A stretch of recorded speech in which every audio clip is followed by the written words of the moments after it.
నేను ఎప్పుడు ఆయన చేత్తో మొబైల్ పట్టుకుని చూడడం నేను ఎప్పుడు చూడలేదండి. ఇప్పటికీ కూడా 10 పేపర్లు ఒక పెన్ను పట్టుకుని ఏదో ఒకటి రాస్తూనే ఉంటారు ఆయన. ఏంటి సార్ రాస్తున్నారంటే నెక్స్ట్ ఏం చేయాలని రాసుకుంటున్నాను మేడం అన్నారు. నిజంగా అటువంటి వ్యక్తిని చూడటం చాలా అరుదు. అటువంటి వ్యక్తుల్లో సహచార మంత్రిగా ఉండటం మేమందరం చేసుకున్న అదృష్టంగా నేను భావిస్తున్నా.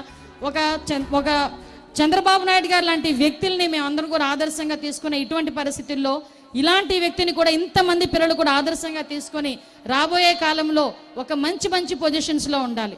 లాస్ట్గా ఒకటి అడిగి క్లోజ్ చేస్తా. ఎంతమంది అలా పొలిటీషియన్స్ అవుదాం అనుకుంటున్నారు? ఒకసారి హ్యాండ్స్ రైజ్ చేయండి. బాబోయ్, మా మీద మాకే సిగ్గొస్తుంది. పొలిటీషియన్స్, రాజకీయ నాయకులు అవ్వాలని ఎవరు కోరుకోవట్లేదా? ఒకటి. Okay, IAS officer, IPS officer, number is good. హీరోలు ఓ పవన్ కళ్యాణ్, ఒక అల్లు అర్జున్, ఎంతమంది అనుకుంటున్నారు? Good going.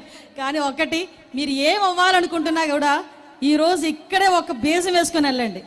ఎస్, ఇది నేను అవ్వాలి పెద్ద అయిన తర్వాత అని. ఏదో అంటారు కదా, గట్టిగా అనుకోండి స్వామి అయిపోద్ది అంటారు ఏదో సినిమాలో. అలాగే గట్టిగా అనుకోండి. మీరు ఏం అవ్వాలి అనుకుంటున్నారో, మీ జీవితంలో ఎంత ఎత్తుకు ఎదగాలి అనుకుంటున్నారో, ఈరోజు ఇక్కడ ఆగొద్దు, అక్కడ ఆగాలి ఎప్పుడు కూడా. ఆ రకంగా మనం ఆలోచన తీరు మీరు అందరూ కూడా మార్చుకోవాలని, ఆడబిడ్డ పట్ల ముఖ్యంగా గౌరవంతో మనందరం కూడా ముందుకెళ్ళాలని. ఆడపిల్ల ఉంటేనే, ఇందాకే చెప్పారు లెక్కలు, కొన్ని రోజులు పోతే అబ్బాయిలు పెళ్లి చేసుకోవడానికి ఆడపిల్లలు దొరకర్రా నాయన. ఒకసారి ఆలోచన చేసుకోండి. ఇప్పటికే 1000 మందికి 800 మంది ఆడపిల్లలు ఉన్నారట.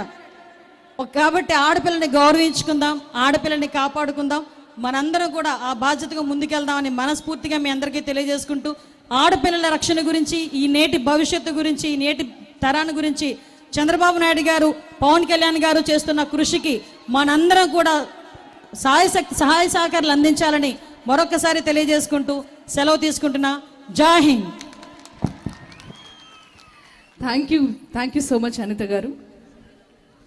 అనిత గారికి ధన్యవాదాలు తెలియజేసుకుంటూ, ఈ రోజనే కాదు మన పాలకొల్లు నియోజకవర్గంలో మరి ఆ రోజు మొదటిసారి నేను 2014-19 శాసనసభ్యుడిగా పనిచేసినప్పుడు డాక్టర్ బిఆర్ అంబేద్కర్ 125వ జయంతోత్సవాలు సంవత్సరం పొడవునా మనం పాలకొల్లు నిర్వహించినప్పుడు మరి ఆమె ముఖ్య అతిథిగా ఆ కార్యక్రమానికి మన పాలకొల్లు విచ్చేశారు.